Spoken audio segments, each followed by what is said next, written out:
Hello student, Anupam public school and college channel में आपका स्वागत है।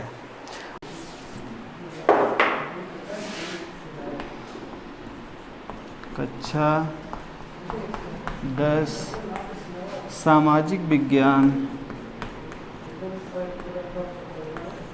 चारों पार्ट में हम भूगोल के पार्ट में पहला चैप्टर पढ़ेंगे,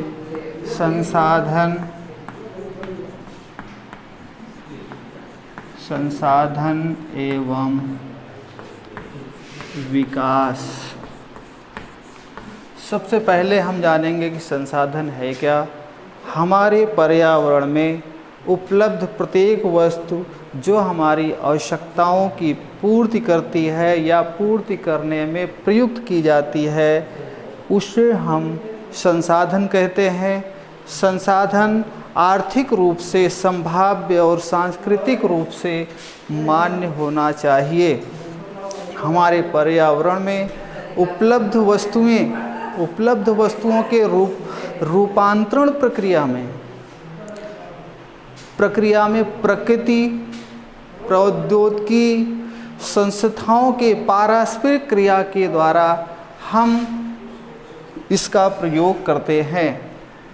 हमारे यहाँ हम संसाधन को कई रूपों में बांटते हैं। जैसे एक है प्राकृतिक संसाधन, दूसरा मानवीकृत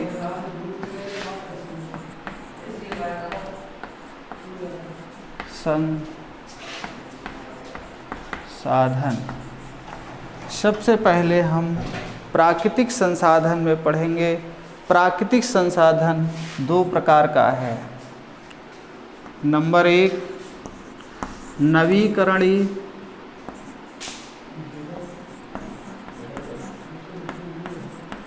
संसाधन, दूसरा है अनवीकरणीय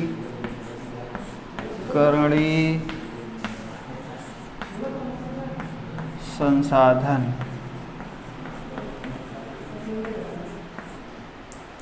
नवीकरणीय संसाधन हम ऐसे संसाधन को कहते हैं जिसको हम एक बार प्रयोग करने।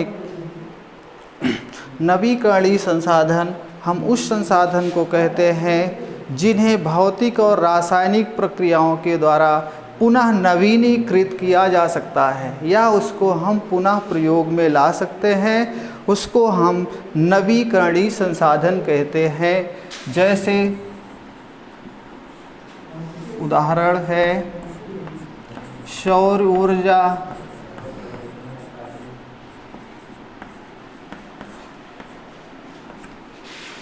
पवन, जल आदि ये नवीकरणीय संसाधन के अंतर्गत आते हैं। अनवीकरणीय संसाधन हम उस संसाधन को कहते हैं जिस संसाधन को हम एक बार प्रयोग करते हैं और उसको हम दोबारा प्रयोग में नहीं करते या उसको या इस संसाधन को बनने में लाखों वर्ष लगते हैं, उसे हम अनवीकरणीय संसाधन कहते हैं। इसके बाद हम स्वामित्व के आधार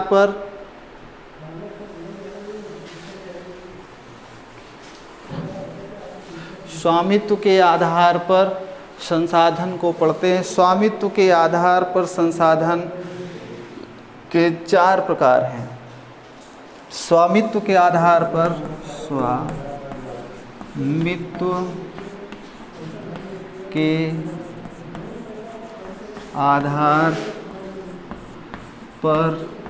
संसाधन। स्वामित्व के आधार पर पहला संसाधन है व्यक्तिगत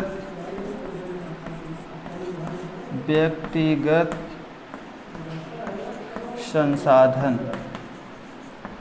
व्यक्तिगत संसाधन हम उस संसाधन को कहते हैं जिस पर किसी व्यक्ति विशेष का स्वामित्व होता है, जिसके बदले में सरकार को हम लगान चुकाते हैं, उसे हम व्यक्तिगत स्वामित्व कहते हैं। जैसे गांव में किसी के पास भूमि है, मकान है, घर है, ये सब उस व्यक्ति का व्यक्तिगत स्वामित्व होता है या व्यक्तिगत स्वामित्व होता है, उसे हम व्यक्तिगत संसाधन कहते हैं। दूसरा सामुदायिक संसाधन, सामुदायिक संसाधन, सामुदायिक संसाधन हम ऐसे उस संसाधन में या हम उस कैटेगरी में रखते हैं जिस पर किसी एक व्यक्ति का उस पर आधिपत्य नहीं होता है, बल्कि समाज के सभी लोगों का आधिपत्य होता है। जैसे गांव के अंतर्गत शमशान भूमि, तालाब, शमशान भूमि, तालाब, खेल कूद,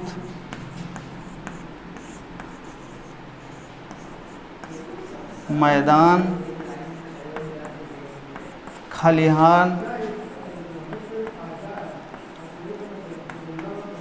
ये सभी सामुदायिक स्वामित्व के अंतर्गत आते हैं और वहाँ रहने वाले, उस क्षेत्र में रहने वाले सभी लोग इन सब भूमियों का प्रयोग करते हैं। इसके बाद हम पढ़ेंगे राष्ट्रीय संसाधन। राष्ट्रीय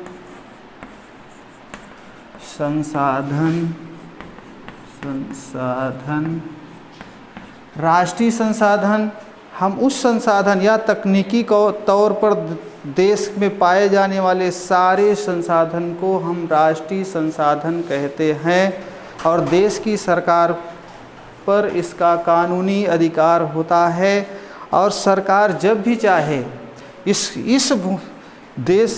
सरकार जब चाहे इस संसाधन को अपने अंतर्गत अधिग्रहित कर सकती है। जैसे उदाहरण के तौर पर अगर हम देखें, राष्ट्रीय संसाधन के अंतर्गत रेल परिवहन,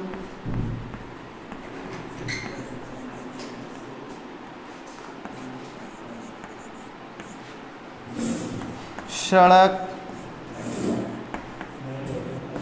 नहर, वायुपत्तन,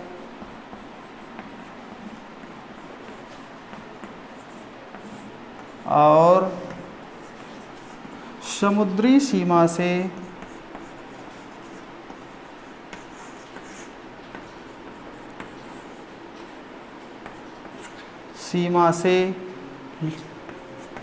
लगभग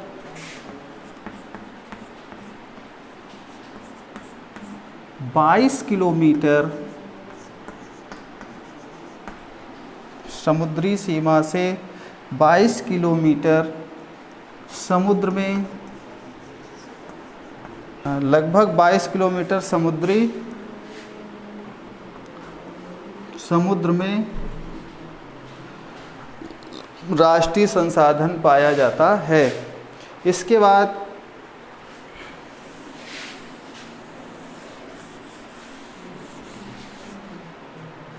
चौथा है अंतर्राष्ट्रीय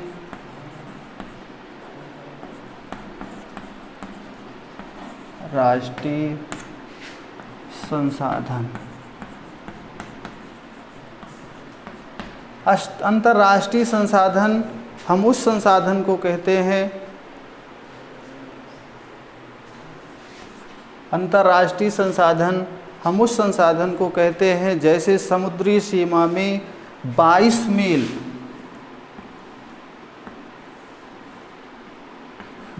मील से अधिक दूरी पर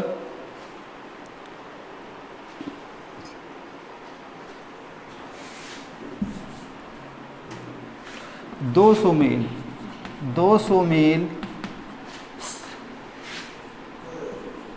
मील से ज़्यादा दूरी पर किसी एक देश का अधिकार नहीं होता है, बल्कि उस पर अंतर्राष्ट्रीय संस्था जो है, अंतर्राष्ट्रीय संस्था उसका देखभाल करती है और उसका उपयोग बिना अंतर्राष्ट्रीय संस्था की अनुमति के नहीं किया जा सकता है।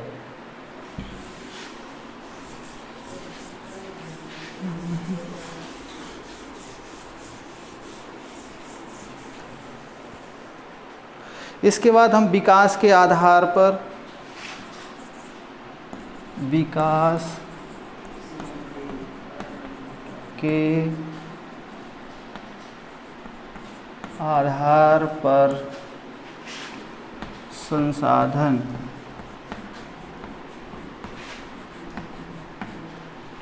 विकास के आधार में पहला है संभावी संसाधन।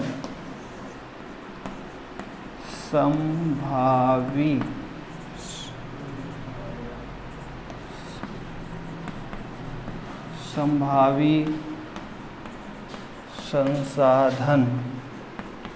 संभावी संसाधन हम ऐसे संसाधन या किसी देश में विद्यमान होते हैं, लेकिन इसका उपयोग आज तक हम लोग नहीं कर रहे हैं, लेकिन ये हमारे यहाँ मौजूद है। जैसे राजस्थान में पवन ऊर्जा, पवन ऊर्जा है, पवन ऊर्जा, सौर ऊर्जा, पवन ऊर्जा और सौर ऊर्जा की अपार संभावनाएं हैं, लेकिन आज भी हम इसका उपयोग सही तरीके से नहीं कर पा रहे हैं। दूसरा है विकसित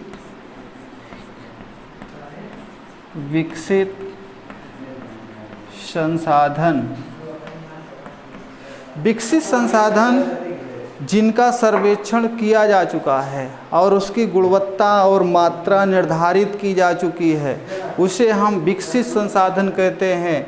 और इसको उपयोग करने के लिए हमें प्रौद्योगिकी या तकनीकी पर निर्भर होना है, या उसके द्वारा इसको हम प्राप्त कर सकते हैं या इसका हम उपयोग कर सकते हैं। तीसरा है भंडार।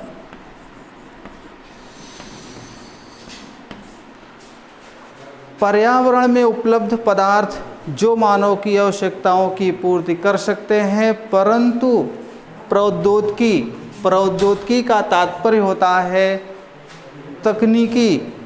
तकनीकी के अभाव में आज भी ये संसाधन हमारी पहुंच के बाहर हैं। जैसे H2O है,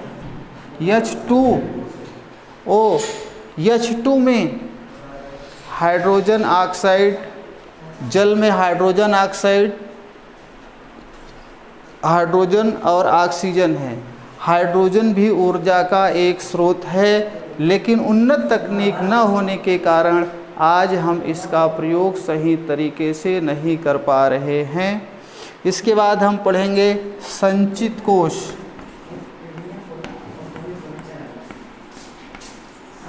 संचित कोश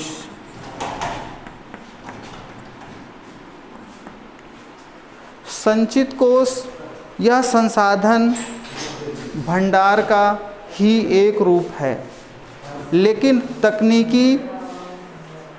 तकनीकी उपलब्ध होने से हम इसका प्रयोग कर सकते हैं, परंतु अभी तक इसका कोई उपयोग प्रारंभ नहीं हुआ है। और वर्तमान समय में बड़े पैमाने पर, जैसे वर्तमान समय में जल विद्युत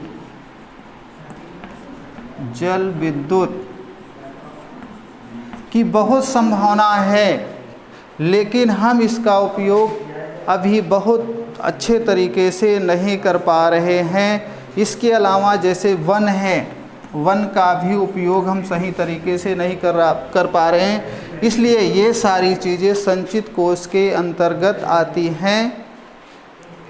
इसके बाद है संसाधनों का विकास।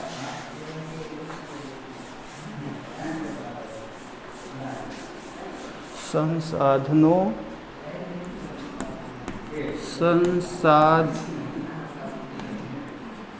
संसाधनों का विकास।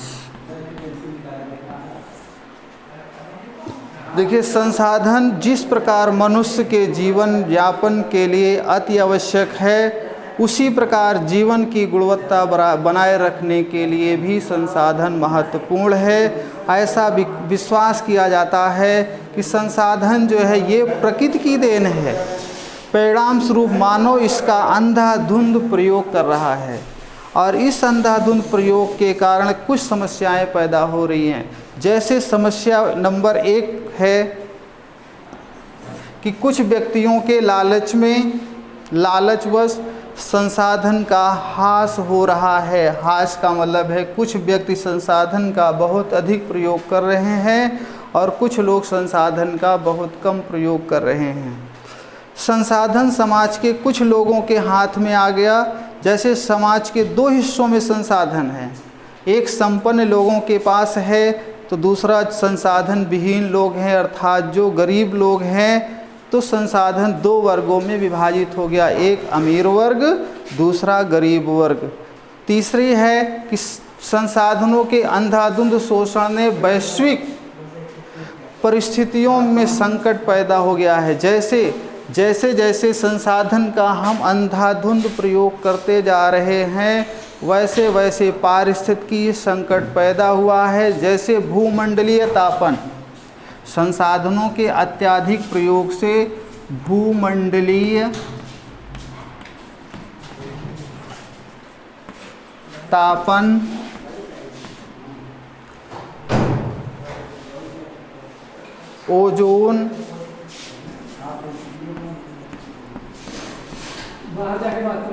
ओजोन अपक्षय, नंबर 3 कार्बन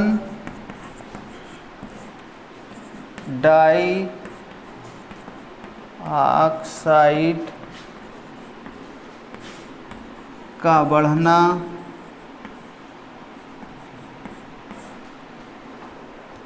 आदि पर्यावरण प्रदूषण,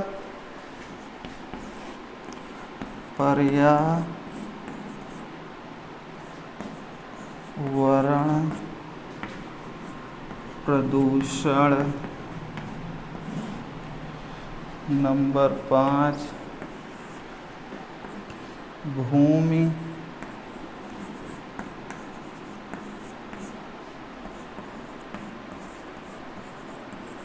निम्नीकरण।